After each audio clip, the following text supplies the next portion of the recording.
देश की मौजूदा स्थिति और बंगाल चुनाव को लेकर हम कुछ खास बातचीत करने वाले हैं। हमारे साथ खास मेहमान मौजूद हैं, कांग्रेस के महासचिव और कद्दावर नेता तारिक अनवर साहब। हम उनसे कुछ बातचीत करने वाले हैं। बहुत बहुत शुक्रिया ताज़ा टीवी के साथ बातचीत के लिए। देश की मौजूदा स्थिति के बारे में क्या कहेंगे, अभी जो देश में स्थिति बनी हुई है? देखिए, हालात तो अच्छे नहीं हैं। समाज का हर वर्ग एक तरह से नाराज़ है, दुखी है, परेशान है, पीड़ित है। और ख़ास तौर पर अभी किसानों का जो मसला चल रहा है और जो किसानों का आंदोलन चल रहा है, उसको अगर देखा जाए तो सरकार की जो रवैया है किसानों के साथ, वो बहुत ही दुखद है। इस देश के अंदर लगभग 60-65% लोग ऐसे हैं जो किसानी से जुड़े हुए लोग हैं, और उनकी बात को इस तरह से नज़रअंदाज करना और उनके आंदोलन को जो दबाने की कोशिश हो रही है, उनको जो प्रताड़ित करने की जो कोशिश हो रही है, वो सही नहीं है। लेकिन अगर देखा जाए तो किसान नेता जो है राकेश टिकैत, उन्होंने भी अपने बयानों में कहा है कि विपक्ष तो अभी मुद्दा उठा रही है किसानों को लेकर के, लेकिन इससे और पहले इस मुद्दे को उठाना चाहिए था। विपक्ष अगर इस मुद्दे को और पहले उठाता मुद्दा संसद में और बाहर भी, तो इस पर और जल्दी चर्चा हो सकती थी।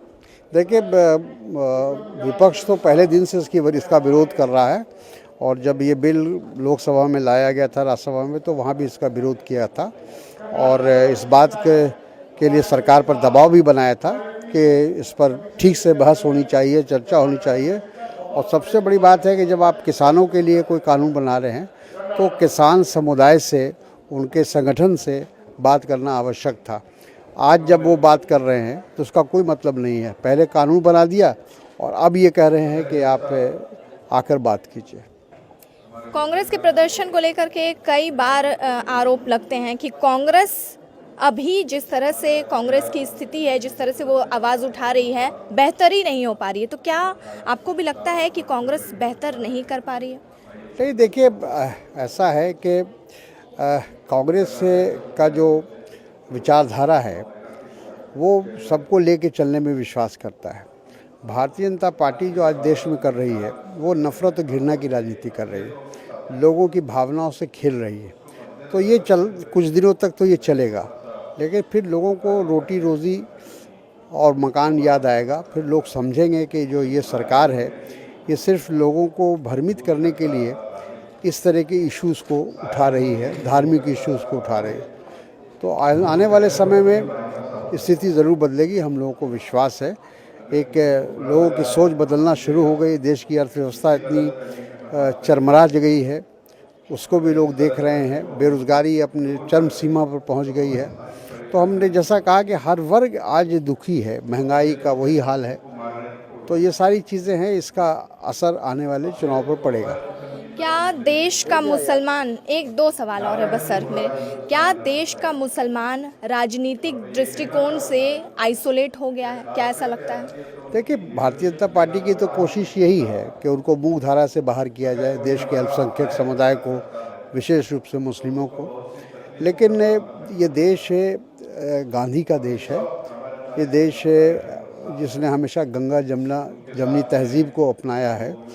सभी धर्म, सभी जाति मिलकर हम लोगों ने काम किया है, देश की आज़ादी की लड़ाई लड़ी है, देश को बनाने का काम किया। तो इस तरह की जो भाषा है भारतीय जनता पार्टी की, ये ज़्यादा दिन तक लोगों को एक तरह से वो कहा जाए कि भ्रमित नहीं कर सकती। एक आखिरी सवाल है मेरा। जिस तरह से बंगाल के अब कुछ ही दिनों में चुनाव होने वाले हैं, घोषणा कुछ ही दिनों में हो जाएगी, भाजपा लगातार अपनी कोशिश कर रही है। यहाँ पर प्रधानमंत्री आ रहे हैं, गृह मंत्री आ रहे हैं, साथ ही साथ बंगाल में AIMIM पार्टी भी यहाँ पर मैदान में उतर चुकी है।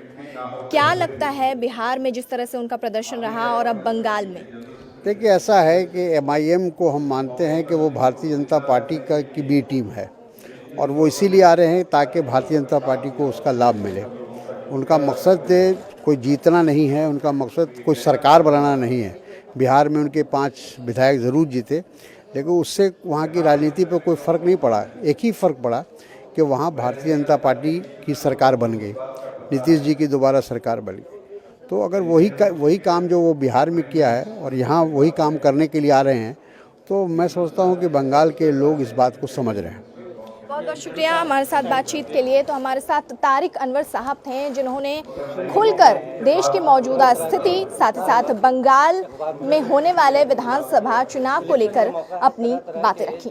कैमरा पर्सन राजीव के साथ शहनाज, ताज़ा टीवी, कोलकाता।